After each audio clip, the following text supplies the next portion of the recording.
나를 무너뜨리는 선택을 멈추는 법. 요즘 당신은 늘 피곤하지 않으신가요? 밤에 잠을 자도 주말에 쉬어도 회복되지 않는 느낌. 사람을 만나도 에너지가 채워지지 않고 일을 해도 성취감보다 소모감이 먼저 밀려오는 그런 날들. 아침에 눈을 뜨면 오늘도 또 버텨야 하는구나 하는 생각부터 드는 그런 시간들을 보내고 계시지는 않으신지요? 많은 분들이 이럴 때 스스로를 탓합니다. 나는 왜 이렇게 약한가? 왜 이렇게 쉽게 지치는가? 다른 사람들은 다 잘만 하는데 나만 힘든가? 그렇게 자책하며 더 열심히 해야 한다고, 더 노력해야 한다고 다짐하십니다. 하지만 문제는 당신이 약해서가 아닙니다. 당신의 노력이 부족해서도 아닙니다. 당신을 무너뜨리고 있는 것은 당신의 선택입니다. 매일 반복되는 아주 작은 선택들. 그 선택들이 계속해서 균형을 깨고 있기 때문입니다. 정약용 선생님은 전라도 강진으로 유배를 떠나셨습니다. 1801년 그분의 나이 40이었습니다. 정치적 몰락, 가족과의 분리, 불확실한 미래. 그 어느 것 하나 견디기 쉽지 않은 상황이었지요. 보통 사람이라면 절망에 빠지거나 억울함에 사로잡히거나 그저 하루하루 버티기에만 급급했을 것입니다. 하지만 정약용 선생님은 달랐습니다. 그분은 유배지에서 열심히 살자고 다짐하지 않으셨습니다. 대신 자신을 무너뜨리는 것부터 정리하셨습니다. 어디서 나를 소모시키는지, 어떤 생각이 나를 지치게 만드는지, 어떤 관계가 나를 힘들게 하는지를 먼저 살피셨습니다. 그리고 그것들을 하나씩 끊어내셨습니다. 정약용 선생님의 저서를 보면 그분이 사람을 대하는 기준이 명확했음을 알 수 있습니다. 목민심서에 이런 말씀이 있습니다. 사람을 부리는 자는 먼저 자신을 다스려야 한다. 자신을 다스리지 못하면서 남을 다스리려 하는 것은 먼저 넘어지고 나서 남을 일으켜 세우려는 것과 같다. 목민심서 권일 부임 6조. 이 문장에서 주목해야 할 것은 먼저라는 단어입니다. 남을 돌보기 전에 먼저 자신을 돌보라는 것. 남을 위한다는 명목으로 자신을 소진시키지 말라는 것. 그분은 자기 희생이 미덕이 아니라 자기 관리가 먼저임을 분명히 하셨습니다. 이것은 이기적인 태도가 아닙니다. 현실적인 태도입니다. 자신이 무너지면 아무도 도울 수 없습니다. 자신이 소진되면 아무것도 지킬 수 없습니다. 정약용 선생님은 이것을 아셨습니다. 그래서 유배지에서 가장 먼저 하신 일이 자신을 무너뜨리는 선택부터 끊어내는 것이었습니다. 우리는 살면서 수많은 선택을 합니다. 아침에 눈을 뜨는 순간부터 밤에 잠들 때까지 크고 작은 선택의 연속입니다. 무엇을 먹을지, 누구를 만날지, 어떤 일을 먼저 할지. 이 선택들은 너무 일상적이어서 우리는 그것이 선택인 줄도 모르고 지나갑니다. 하지만 바로 이 작은 선택들이 당신을 무너뜨리고 있습니다. 관계에서, 일에서, 몸을 대하는 방식에서. 당신은 매일 당신을 빼고 선택하고 계십니다. 예를 들어보겠습니다. 친구가 전화를 걸어왔습니다. 힘들다고 들어달라고. 당신은 지금 막 일을 끝내고 집에 왔습니다. 온몸이 무겁고 머리도 아프고 그냥 누워서 쉬고 싶은 상태입니다. 하지만 당신은 전화를 받습니다. 괜찮아, 말해봐 하고 답합니다. 1시간, 2시간이 지나갑니다. 친구의 이야기를 들어줍니다. 위로해줍니다. 조언도 해줍니다. 전화를 끊고 나면 당신은 더 지쳐 있습니다. 이것이 나쁜 선택일까요? 친구를 도운 것이 잘못일까요? 아닙니다. 문제는 그것이 아닙니다. 문제는 당신이 당신의 상태를 고려하지 않았다는 것입니다. 당신에게도 쉼이 필요했는데 당신은 그것을 뒤로 미뤘습니다. 친구도 중요하지만 당신도 중요한데 당신은 당신을 선택지에서 빼버렸습니다. 이런 선택은 하루에도 수십 번 일어납니다. 회사에서 동료가 도움을 요청합니다. 당신도 마감이 촉박한데 당신은 괜찮아요. 도와드릴게요 하고 답합니다. 가족이 부탁을 합니다. 당신도 피곤한데 당신은 제가 할게요 하고 일어섭니다. SNS 메시지가 옵니다. 지금 답하기 싫은데 당신은 바로 답장을 보냅니다. 매번 당신은 당신을 뒤로 미룹니다. 매번 당신은 다른 사람을 먼저 배려합니다. 매번 당신은 당신의 피로를, 당신의 한계를, 당신의 필요를 무시합니다. 그리고 이것이 쌓입니다. 하루, 이틀, 일주일, 한 달. 어느 순간 당신은 완전히 소진되어 있습니다. 정약용 선생님은 여유당 전서에서 이렇게 말씀하셨습니다. 몸을 쓰되 지나치게 쓰지 말고 마음을 쓰되 지나치게 쓰지 말라. 과하면 반드시 병이 되고 병이 깊어지면 돌이킬 수 없다. 여유당전서 권 16 잡저. 과하면 반드시 병이 되고. 이 말씀이 지금 당신의 상태를 정확히 설명하고 있지 않습니까? 당신은 몸을 과하게 쓰고 있습니다. 마음을 과하게 쓰고 있습니다. 그것이 병이 되어가고 있습니다. 회복할 수 없을 정도로 깊어지기 전에 멈춰야 합니다. 하지만 멈추는 것이 쉽지 않다는 것을 압니다. 당신에게는 책임이 있습니다. 돌봐야 할 사람이 있습니다. 해야 할 일이 있습니다. 내가 안 하면 누가 하나 하는 생각이 듭니다. 지금 쉬면 안 돼 하는 다급함이 있습니다. 그래서 당신은 계속 버팁니다. 조금만 더 하면서. 하지만 사람은 큰 결심으로 무너지지 않습니다. 작은 선택으로 무너집니다. 오늘 하루 쉬지 않는 선택, 오늘 하루 거절하지 않는 선택, 오늘 하루 자신을 뒤로 미루는 선택. 이것들이 쌓여서 당신은 무너집니다. 관계에서 당신을 무너뜨리는 선택을 들여다봅시다. 당신은 늘 듣는 쪽에 서 있지 않으신가요? 누군가 힘들다고 하면 당신이 들어줍니다. 누군가 화가 났다고 하면 당신이 달래줍니다. 누군가 외롭다고 하면 당신이 함께해 줍니다. 당신은 좋은 사람입니다. 배려심 깊은 사람입니다. 그런데 문제는 당신만 그렇다는 것입니다. 상대방은 당신에게 들어주지 않습니다. 당신이 힘들 때 그 사람은 바쁩니다. 당신이 화날 때 그 사람은 이해하지 못합니다. 당신이 외로울 때 그 사람은 없습니다. 하지만 당신은 그것을 받아들입니다. 괜찮아, 그 사람도 사정이 있겠지 하면서. 나는 괜찮아 하면서. 그리고 당신은 계속 참습니다. 계속 맞춥니다. 계속 양보합니다. 왜냐하면 당신은 관계가 깨질까봐 두렵기 때문입니다. 상대방이 서운해할까봐 걱정되기 때문입니다. 혼자 남겨질까봐 불안하기 때문입니다. 그래서 당신은 당신의 감정을, 당신의 피로를, 당신의 한계를 계속 숨깁니다. 하지만 이런 관계는 균형이 없습니다. 한쪽만 주고 한쪽만 받는 관계. 한쪽만 배려하고 한쪽만 배려받는 관계. 이것은 관계가 아닙니다. 이것은 소모입니다. 당신은 지금 관계 속에서 소모되고 있습니다. 정약용 선생님은 사람을 만나는데 신중하셨습니다. 경세유표에 이런 말씀이 있습니다. 사람을 사귀되 서로 유익함이 있는 자와 사귀고 서로 해침이 있는 자와는 멀리하라. 유익함이란 덕을 권하고 잘못을 바로잡아주는 것이요. 해침이란 옳은 것을 흐리고 의지를 무너뜨리는 것이다. 경세유표 권육, 예전육. 서로 유익함이 있는 자. 여기서 중요한 것은 서로입니다. 한쪽만 주는 관계가 아닙니다. 한쪽만 받는 관계가 아닙니다. 서로 덕을 권하고 서로 잘못을 바로잡아주는 관계. 정약용 선생님은 이런 관계만 유지하셨습니다. 그렇지 않은 관계는 아무리 오래되었어도 아무리 익숙해도 정리하셨습니다. 당신도 그래야 합니다. 모든 관계를 한꺼번에 정리하라는 것이 아닙니다. 하지만 적어도 당신을 무너뜨리는 관계는 거리를 둬야 합니다. 당신의 의지를 무너뜨리는 사람, 당신의 오름을 흐리는 사람, 당신에게서 에너지만 빼앗아가는 사람. 이런 사람들과의 관계는 줄여야 합니다. 처음에는 죄책감이 들 것입니다. 내가 너무 이기적인가 하는 생각이 들 것입니다. 하지만 당신이 무너지면 그 누구도 도울 수 없다는 것을 기억하십시오. 당신을 먼저 지키는 것은 이기심이 아닙니다. 현실을 아는 것입니다. 이제 1에서 당신을 무너뜨리는 선택을 봅시다. 당신은 회사에서 일을 많이 하는 사람일 것입니다. 아니, 정확히는 일을 떠안는 사람일 것입니다. 누군가 도움을 청하면 당신이 맡습니다. 누군가 실수를 하면 당신이 수습합니다. 누군가 책임을 회피하면 당신이 떠안습니다. 처음에는 인정받고 싶어서였을 것입니다. 저 사람은 믿을만하다, 저 사람은 일을 잘한다 하는 평가를 받고 싶어서. 그런데 언제부턴가 당신은 그냥 버티고 있습니다. 인정받는 것도 아니고 보상받는 것도 아니고 그냥 일이 계속 쌓이고 당신은 그것을 처리하느라 밤을 새고 주말을 포기하고 쉴 시간도 없이 일하고 있습니다. 당신은 스스로에게 말합니다. 조금만 더 버티면 돼. 이 프로젝트만 끝나면 쉴 수 있어. 다음 달부터는 여유가 생길 거야. 하지만 그 다음은 오지 않습니다. 프로젝트는 끝나지만 또 다른 프로젝트가 시작됩니다. 일은 줄어들지 않습니다.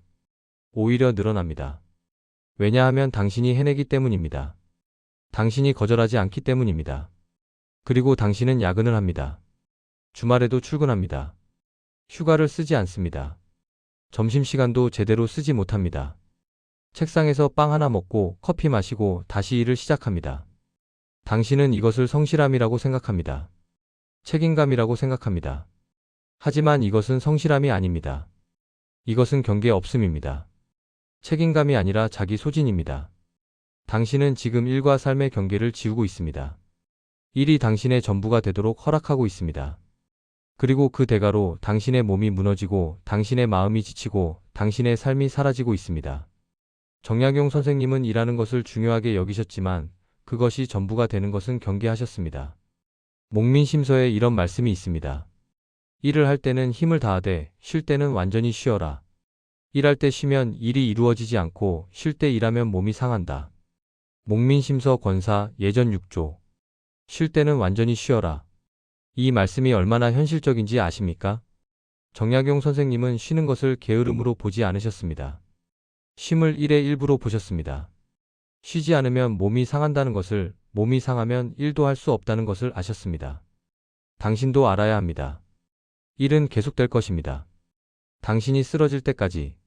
당신이 멈추지 않으면 일은 멈추지 않습니다. 그러니 당신이 먼저 경계를 세워야 합니다. 야근을 하지 않겠다는 경계. 주말은 일하지 않겠다는 경계. 퇴근 후에는 업무 메시지를 보지 않겠다는 경계. 처음에는 불안할 것입니다. 내가 이러면 뒤처지는 거 아닌가, 평가가 나빠지는 거 아닌가 하는 걱정이 들 것입니다.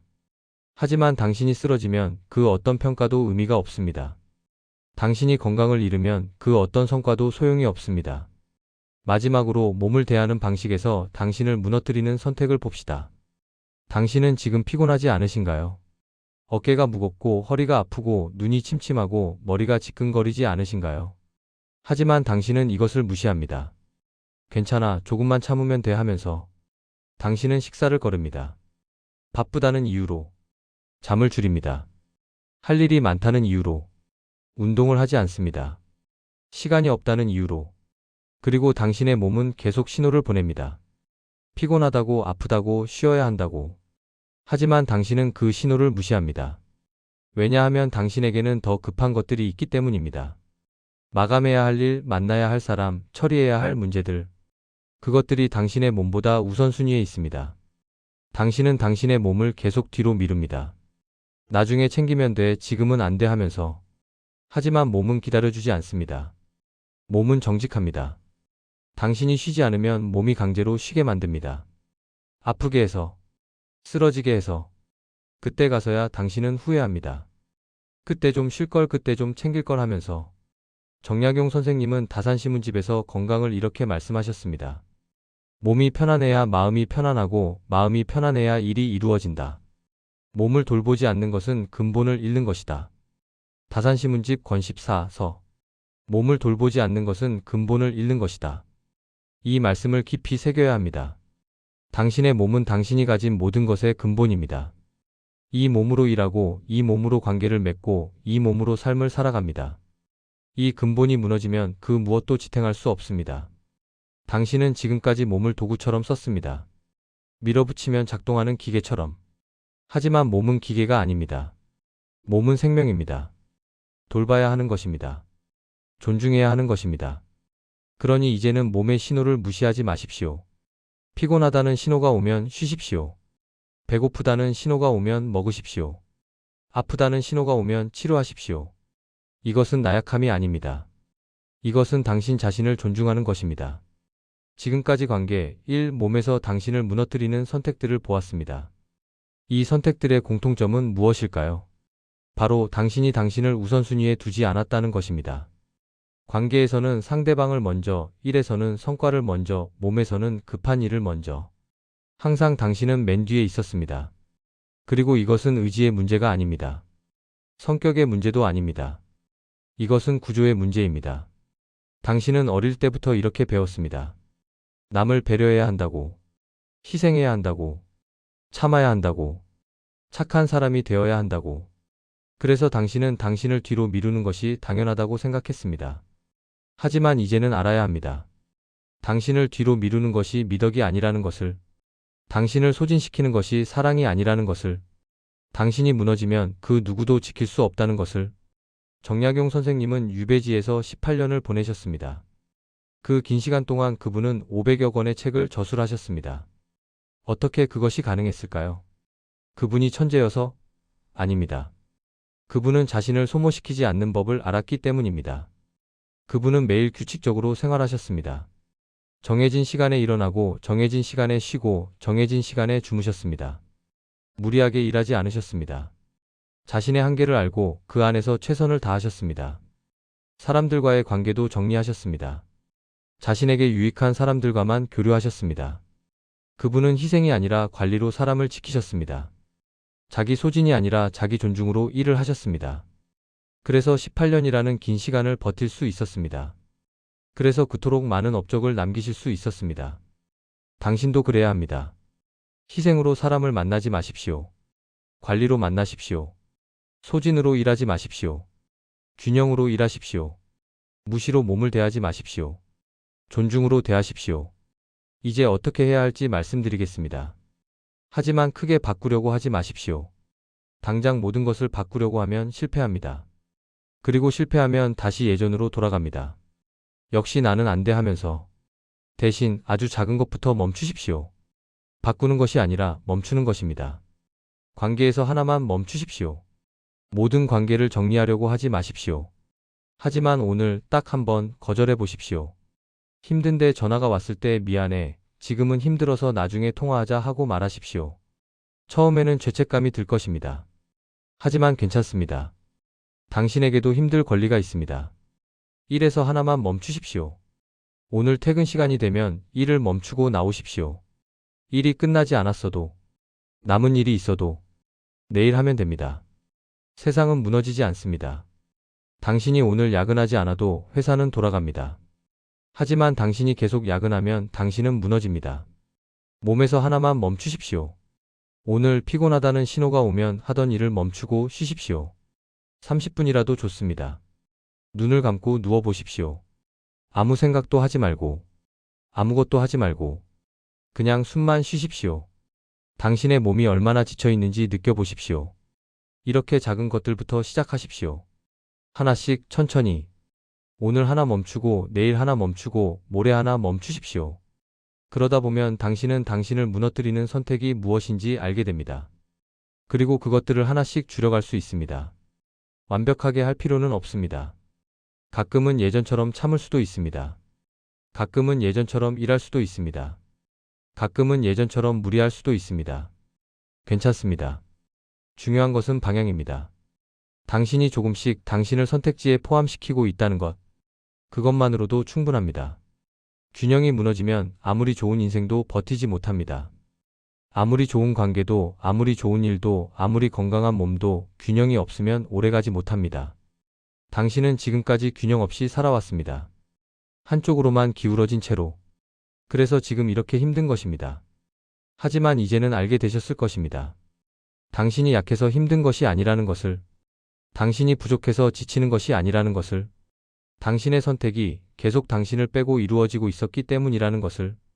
정약용 선생님은 흠음신서에서 이렇게 말씀하셨습니다. 사람을 다스리는 것은 어렵지 않으나 자신을 다스리는 것은 어렵다. 자신을 다스릴 수 있으면 천하를 다스릴 수 있다.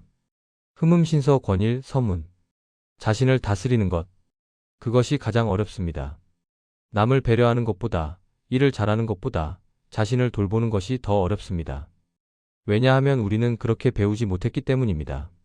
하지만 이제는 배워야 합니다. 당신을 먼저 돌보는 법을, 당신을 먼저 선택하는 법을. 당신은 지금까지 너무 많은 선택을 당신을 빼고 해오셨습니다. 관계를 선택할 때도, 일을 선택할 때도, 쉼을 선택할 때도 항상 당신은 맨 뒤였습니다. 다른 사람의 필요, 회사의 요구, 급한 일들, 그것들이 먼저였고 당신은 나중이었습니다. 하지만 이제는 당신을 포함시켜도 됩니다. 선택할 때 당신의 상태를 먼저 살피셔도 됩니다. 당신의 피로를, 당신의 한계를, 당신의 필요를 고려하셔도 됩니다. 이것은 이기심이 아닙니다. 이것은 당신이 당신을 존중하는 것입니다. 당신은 소중한 사람입니다. 당신도 배려받을 자격이 있습니다. 당신도 쉴 권리가 있습니다. 당신도 거절할 수 있습니다. 당신도 우선순위가 될 수 있습니다. 이것을 믿으십시오. 그리고 오늘부터 아주 작은 선택 하나만 바꿔보십시오. 당신을 포함한 선택 하나만. 그것으로 충분합니다. 큰 결심은 필요 없습니다. 완벽한 계획도 필요 없습니다. 그냥 오늘 지금 이 순간 당신을 먼저 선택해 보십시오. 오늘 하루를 돌아보십시오. 오늘 당신이 한 선택들 중에서 당신을 포함한 선택은 몇 개나 되었습니까?